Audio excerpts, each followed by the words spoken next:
ये 13 दोष ऐसे हैं जिसके जीवन में होंगे तो उसको कभी शांति, कभी सुख, कभी ऐश्वर्य ये टिकेगा नहीं और दुर्गति निश्चित हो जाएगी। बहुत ध्यान से सुने। एक श्लोक में 6 दोष और दूसरे श्लोक में 7 दोष। उपासक को कभी इन दोषों को अपने अंदर टिकने नहीं देना चाहिए।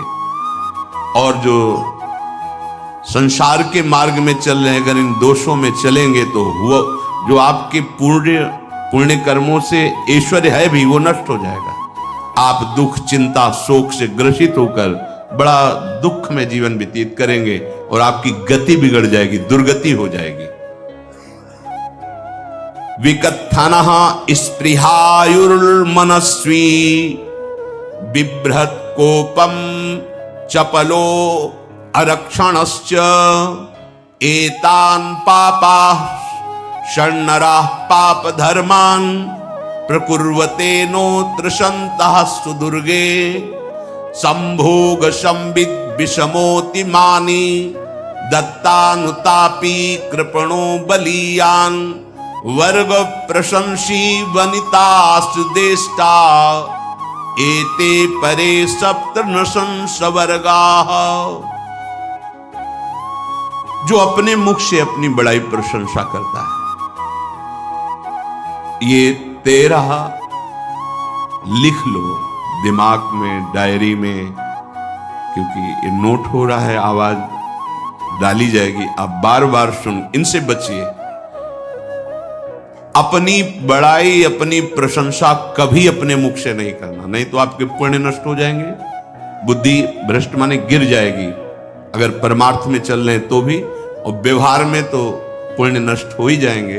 बुद्धि गिरी हुई तभी ऐसी बात होती है। और यह दोष बहुतायत है, ये बहुत प्रभावशाली है, अपनी बड़ाई मारना। इसको देख लो, पकड़ो, सत्संग है। अपने मुख से कभी अपनी बड़ाई ना करना। अगर कोई अपने मुख से अपनी बड़ाई करता है तो उसके सुकृत नष्ट हो जाते हैं, बुद्धि भ्रष्ट माने गिर जाती, पतित हो जाती है, फिर निर्णय ठीक नहीं। अगर हमारा सारथी, हमारा ड्राइवर मूढ़ हो तो कहीं भी हमको गिरा देगा, तो वो बुद्धि भ्रष्ट मतलब गिर जाती है, निर्णय करने लायक नहीं रहती। अपनी प्रशंसा अपने मुख से करना। दूसरा, लोलुपता, ये वृत्ति नहीं होनी चाहिए। धर्म से चलेंगे, धर्म के द्वारा जो हमें प्राप्त होगा उसी से हम अपना भरण पोषण करेंगे। आपके बच्चे स्वस्थ होंगे, बुद्धिमान होंगे, परिवार में बहुत सुख और शांति होगी। भले दीपक की तरह जलो, बहुत काल तक रहेगी।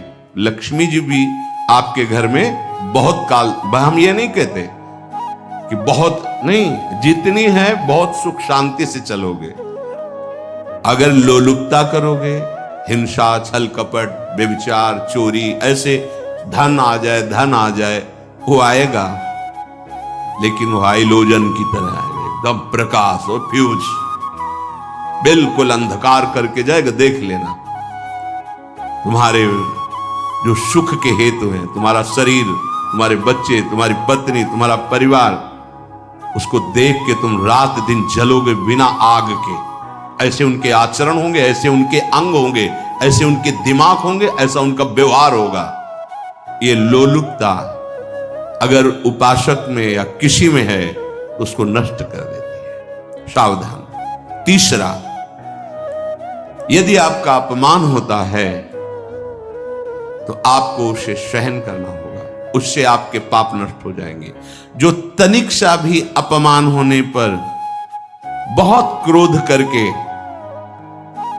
दूसरे का अपकार करने लगता है, ये आपका पतन करा देगा, ये आपको फंसा देगा, हृदय जलेगा, अर्थव्यवस्था नष्ट होगी, पूरा परिवार दुखी होगा। जरा सा अपमान की संभावना में आप किसी से भी भिड़ गए, किसी से भी, वो ये प्रवृत्ति आपका पतन कर देगी। उपासक में तो अपमान सहना अमृत है, नीचा अपमानम सुधा, पर व्यवहार में भी ज्यादा उत्तेजित मत होइएगा। ये तो कुछ मिनट की बात है। अगर आपने उसे मारा पीटा, रिपोर्ट हुई कानून की, ओ फंसते चले जाओगे, अर्थ जाएगा, समय जाएगा, चिंतन जाएगा, बहुत तरह से हानि हो जाएगी। अगर आप सह गए तो आपका सहना उसके लिए आग बन जाएगा।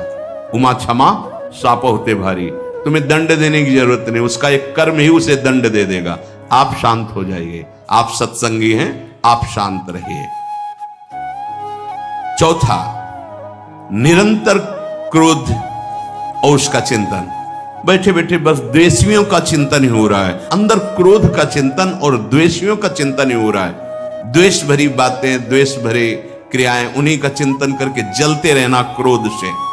उपासक को तो क्रोध करना ही नहीं चाहिए, बहुत शांत। ठीक है, अभ्यास में कभी क्रोध हो सकता है, उसको फिर समन करो, अंदर से प्रायश्चित, जैसा कि अब गलती हुई, आगे नहीं करेंगे। और व्यवहार में भी क्रोध को आप पीना सीखें। अगर बार बार आपका क्रोध प्रकट होता ही रहेगा, आपका स्वभाव बिगड़ जाएगा, आपके पुण्य नष्ट हो जाएंगे और आपका जीवन नष्ट हो जाएगा। देने वाला उतना दे देगा, आपको आनंदित रहो। पैसा खर्चा, सब पूरे जीवन का विध्वंस मचा दिया क्रोध ने। कहीं भी आप देखो, किसी से क्रोध करके देखो, फिर देखो तुम्हारा भजन चल रहा है, तुम्हारी वो आनंद वृत्ति है नहीं, जलोगे और वो जलन और गुस्सा दिलाएगी और वो बैठे बैठे जलो नहीं। ये क्रोध जो है, ये चाहे व्यवहार में हो चाहे परमार्थ में, दोनों की हानि करने वाला है। और आश्रित जनों की रक्षा ना करना। अगर कोई भाग कर आपके पास आ गया है, कोई पशु पक्षी या कोई मनुष्य, आपको चाहिए कि अब चाहे हमारे पहले प्राण जाए, उसकी रक्षा करें। सीवी जैसे तो कोई बिरले ही होते हैं, पर इतना जरूर ध्यान दें, जैसे कोई पशु पक्षी किसी भय से आपकी सीमा के अंतर्गत आ गया है, अब उसकी रक्षा करनी है आपको। अगर आप स्वयं मार देते हैं या मरवा देते हैं, या आपके सुकृत नष्ट कर देगा, या आपकी दुर्गति का कारण बन जाएगा। और जो पाप कर्म उत्साहित होकर करते हैं, उपासक को तो बहुत सावधान रहना चाहिए, पर व्यवहार में भी जो नहीं करना चाहिए, अगर वो पाप कर्म आपके द्वारा मन में प्रेरित हो रहे हैं, संकल्प बन रहा है, क्रियाएं हो रही, दुर्गति पक्की, पुण्य नष्ट हो जाएंगे, दुख अशांति बढ़ती चली जाएगी, कभी शांति नहीं प्राप्त कर पाएंगे। ऐसा नहीं कि जो मन में आवे सो करे। पापाचरण निडर और उत्साहित होकर करना, अगर ऐसे लक्षण है, निश्चित दुर्गति होती है। ये 6, अपनी बहुत बड़ाई करने वाला अपने मुख से, लोलुपता, तनिक से अपमान में सहन ना करने वाला, निरंतर क्रोधी और आश्रित जनों की रक्षा न करने वाला, और निडर हर्षित होकर पाप कर्म करने वाला। दूसरे श्लोक में 7 है, 6 7। 1, संभोग का ही चिंतन करना, संभोग में ही मन लगाना, संभोग दूसरी स्त्रियों के साथ करने की भावना रखना। संभोग, पहला है संभोग। रात दिन बैठे बैठे बस यही चिंतन करना, गंदी बातों का, गंदी बातें देखना, गंदी बातें सुनना, गंदी बातों का चिंतन करना। फिर अन्य माताओं बहनों के प्रति काम दृष्टि से देखना, कोई आ जा रही है दृष्टि से, काम भाव से देखना, भोग बुद्धि से देखना, निश्चित पुण्यनाश, दुर्गति। बड़े बड़े उदाहरण इतिहास में हैं, जिन्होंने ऐसा दृश्य नेत्रों से देखने की चेष्टा की, मन में संकल्प किया, भोगने का, नष्ट हो गए, चाहे वो कितने बड़े प्रतापी हो। ये दुर्योधन कोई साधारण थोड़ी है, भगवान व्यासदेव जी के द्वारा ही तो, भगवान व्यासदेव जी ही इसकी उत्पत्ति का कारण है। आप देखो, इतने महान पुलस्त जी ही उत्पत्ति का कारण है रावण की। बस यही ऐसे दोष हैं जिनके कारण जीव नष्ट हो जाता है। ठीक है, धर्मयुक्त काम भगवान ने आदेश किया है, आपका पाणिग्रहण संस्कार हो गया है, संतानोत्पत्ति की भावना से कुछ पवित्र तिथियों का त्याग करते हुए चर्चा में हुई है। एक नियम है, एक आदेश है शास्त्र का।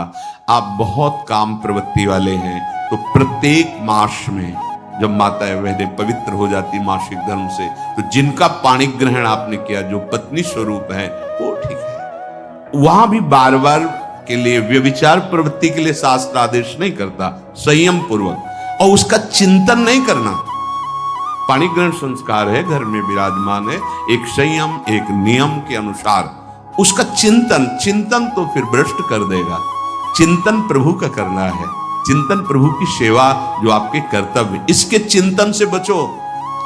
घातक है, बहुत बड़ा जहर है, अगर विषय चिंतन होने लगा तो मरोगे, जिंदा जलोगे, दुर्गति भी होगी।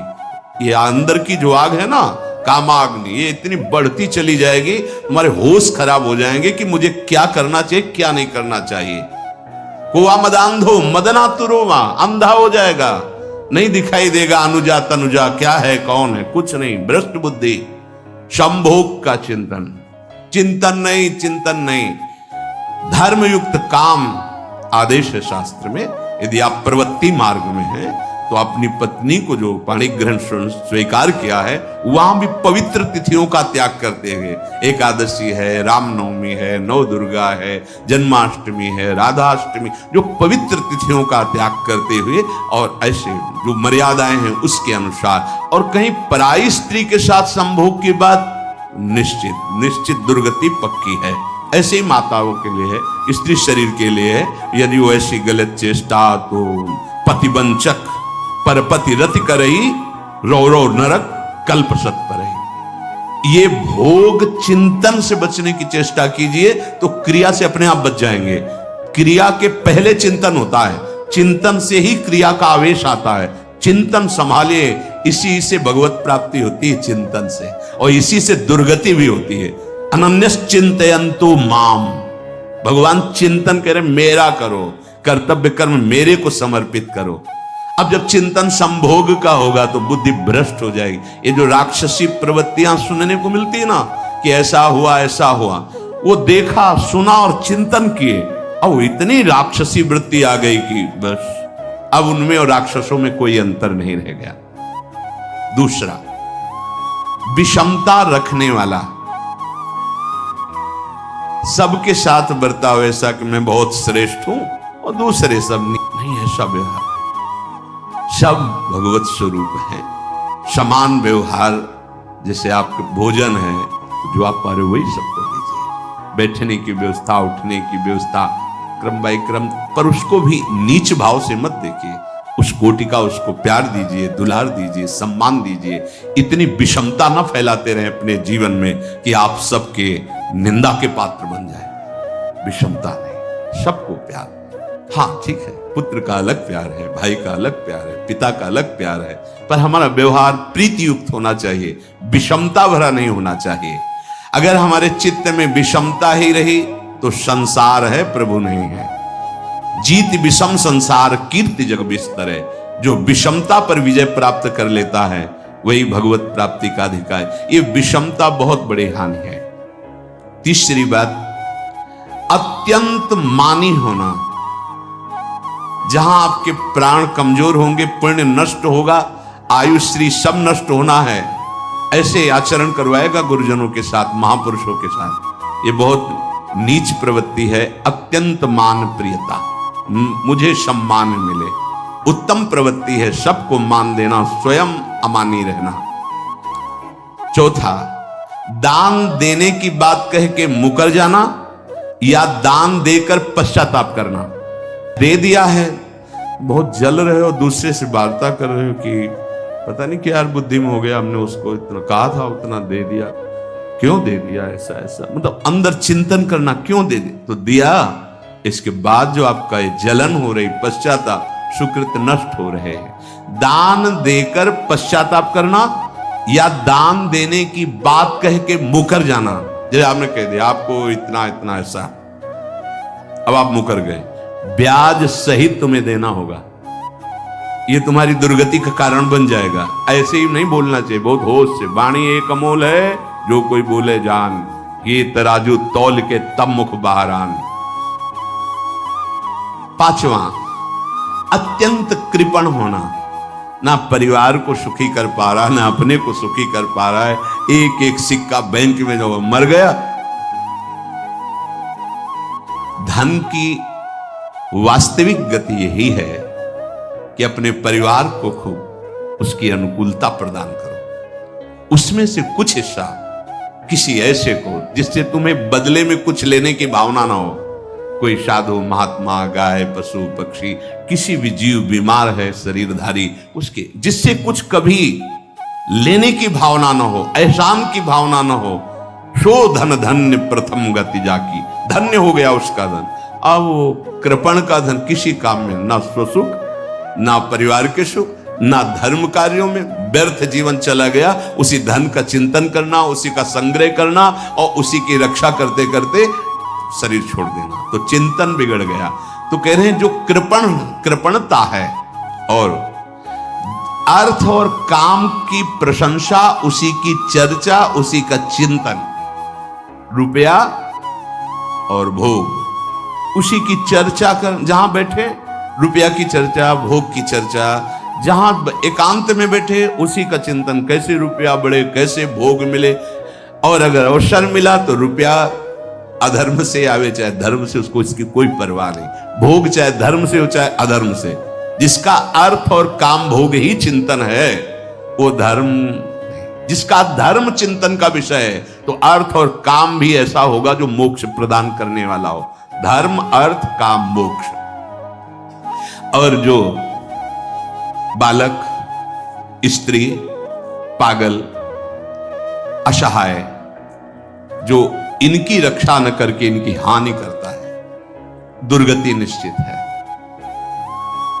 माना आपकी पत्नी है, उसका स्वभाव बिगड़ा हुआ है, क्रोधी है, कटु वचन बोल, लेकिन आपके ही प्रारब्ध के लिए, माना आपका पति ऐसा स्वभाव वाला है, पर आपके ही प्रारब्ध से तो संयोग बना है आकर, अब इसका निर्वाह कर ले जाओ तो पवित्र हो जाओगे दोनों। और अगर झगड़ा और लड़ाई और मारपीट और कहीं हिंसा आदि के रूप में उतर गए तो फिर और करनी बिगड़ गई। बालक है, आप उसको ज्ञान नहीं कि आप पवित्र है, कि आप पवित्र है, उसको ज्ञान नहीं कि आप उसके साथ व्यवहार अच्छा कर रहे हैं कि बुरा कर रहे हैं। रक्षा करनी है आपको, शोषण नहीं करना। कह रहे हैं स्त्री, बालक और पागल, जिसे विक्षिप्त है, पागल है, आपको रक्षा करनी है। बन जाए तो उसको भोजन, ऐसा नहीं कि ईट मारो, उसको अपमानित करो, उसकी बुद्धि खराब है, प्रारब्धवशात खराब हो गई है। तो शास्त्र आज्ञा करता है स्त्री, बालक, जैसे पागल, विक्षिप्त आदि है, असहाय है, असमर्थ है, बूढ़ा है, वो आप सेवा भी करो तो गाली दे सकते हैं, उनकी बुद्धि बिगड़ गई, आपको उनको दंड नहीं देना, मारना नहीं है आपको। मान लो आपके बड़े बूढ़े बुजुर्ग जन हैं, आप सेवा भी कर रहे हो तो आपको कटु वचन बोल सकते हैं, आपकी निंदा कर सकते हैं, लेकिन आपको उनके साथ व्यवहार सद करना है। अगर आपने इन दोषों को स्वीकार किया तो निश्चित आपकी दुर्गति होगी, न इस लोक में आपको शांति मिलेगी न परलोक में। इसलिए इन दोषों को बार बार सुन करके और हृदय में जांचो कि कहीं है तो नहीं, अगर है तो सत्संग, भजन बल, भगवत प्रार्थना के बल से इन दोषों का त्याग कर दो, जीवन मंगलमय हो जाएगा। शेष चर्चा आगे। श्री राधा वल्लभ लाल।